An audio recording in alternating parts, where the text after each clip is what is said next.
Well, so it's fascinating. So you remind me of a couple of things. One is we had Paco Underhill on, Yes. and Yes. yeah, Paco's awesome. And he was sort of making the same point, Brian. Like, why are stores not entertaining and educating Right. consumers? Like, make it fun. The grocery store should actually be fun, right? With a lot of opportunity to taste new things, like Right. bring innovation. It's like this. I mean, that's what people love about Costco, right? On the weekend, it's like, hey, try something new. And people they eat lunch by like trying all the different stuff.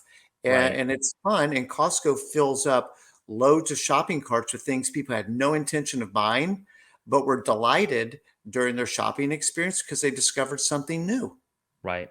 So I would say a couple of things. So, and I like your point that retailers need to create an experience, right, for the consumer, right? Yep. So, and there's different ways to do that, right? You don't need to have, retailers don't necessarily need to have like a sushi bar, Right.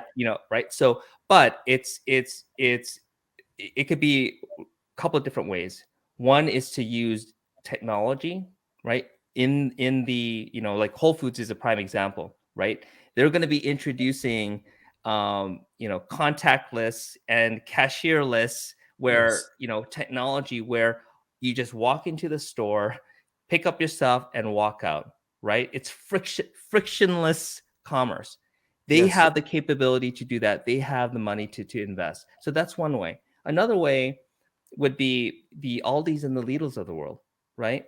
I'm not necessarily, when I go to Aldi and Lidl, I'm not looking for them to have a full espresso bar. Like that's not No. what I go to them because I know that their blueberries, their blackberries are half the cost of anywhere else that I go to, right? So for Yep. them, the experience is like, wow, the prices are just amazingly low and it's good quality, right? Hmm. So not all retailers need to have the same strategy, but it's the perceived value from the consumer. If it's about value, have some knockdown prices on certain items to get people in the door.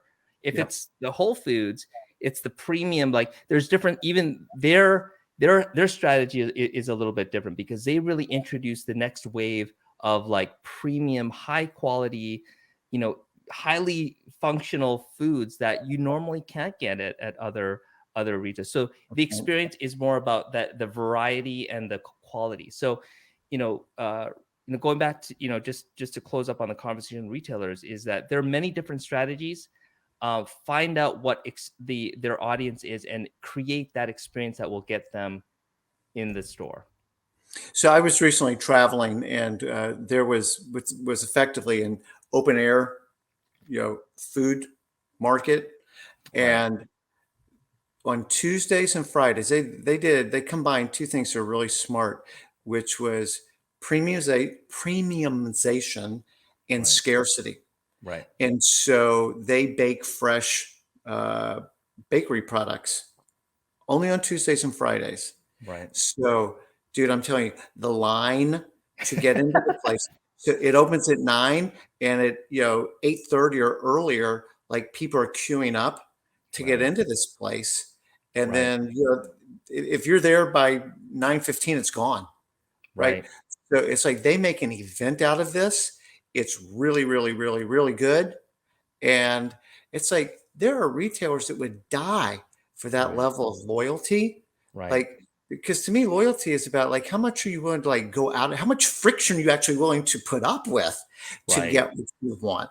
And like Right. I'm happy to stand in line with all these other people because I know that what I'm going to get is really, really good, and I can't get it all the time. So when it is Right. available, I want to go get it. So I think, you know, this is not some, 2000 outlet chain. This is like one of one. And I think that they could teach some really big retailers a couple marketing and merchandising lessons. Yeah, being creative is definitely a high competitive advantage now, right? And Yeah. I'll give one example is so I live in New Jersey, and I think I may have shared this with you. American Dream, that monstrosity of a Hmm. retail mall, like it's just massive, right? And recently, so this was back in September of 2022, I think October, Yeah. um, um, MrBeast, William Yes. Donaldson, opened his first MrBeast Burger concept, and through the announcement, he packed out American Dream Mall. There are some pictures online. You could see the amount of excitement around around this one burger concept, which it's a burger, right? It's decent. Is it the greatest burger that I've tasted? No, but he created that brand for himself and was able to drive traffic exponentially from his one store to the entire mall, right? And it's just it's like even that can be a major driving force of transactions for retailers, for manufacturers, being creative with how even using influencers, like a Yeah. Mr. Beast. There are many different ways to do that, but I would emphasize that you know companies really need to be thinking about their own content, and and being and making sure it reaches the intended audience in creative ways, right? Yeah. This is not pre-COVID anymore. We're in a new era of content, and many companies that are behind the curve are using traditional models of marketing. It's not going to work. They're going to be left behind, right? So I can't Mm. stress enough how important it is to have a very thoughtful, intentional content strategy platform, and using that to the advantage to drive foot traffic in the stores, or purchases at the stores. Well, you mentioned retail media networks earlier, and that Absolutely. clearly is like, at least for the big guys where they're going, and uh, definitely seeing major shifts in marketing and trade spend dollars Absolutely. going to that because they can draw a much shorter, straighter line to results. Yep. But again, it's more than just ad placement on a web page. There's so much creativity that's Right. available, and to allow both the brand and the retailer, to tell a story, engage a consumer, delight the consumer. There's just a lot of opportunity there, that if people get creative, which is what they get paid a lot of money to be, you know, Right. that there's a lot of opportunity there. I want to start to transition the conversation to the Sure. career side of things for Yeah. just a minute. But is there anything that just like, oh my gosh, Bob, I can't believe we didn't get to talk about X. This is such a big deal. um One thing I would just want to emphasize a point is that when I mentioned that we're in a new era, Mm, so when I look at 2008 to pre-COVID, that was a period where companies really didn't need to change. Everything was kind of like humming around, along pretty nicely, right? mm, A lot of the leaders that rose up through the ranks during that time period, they're now leading these companies, but they've never really been challenged in periods like we are now. yeah.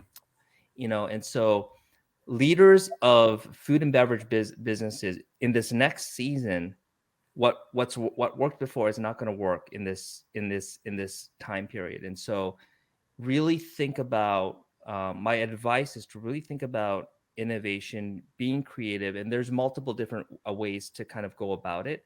But all I just wanted to emphasize that a new type of leadership, um, and strategic leadership is needed now, right?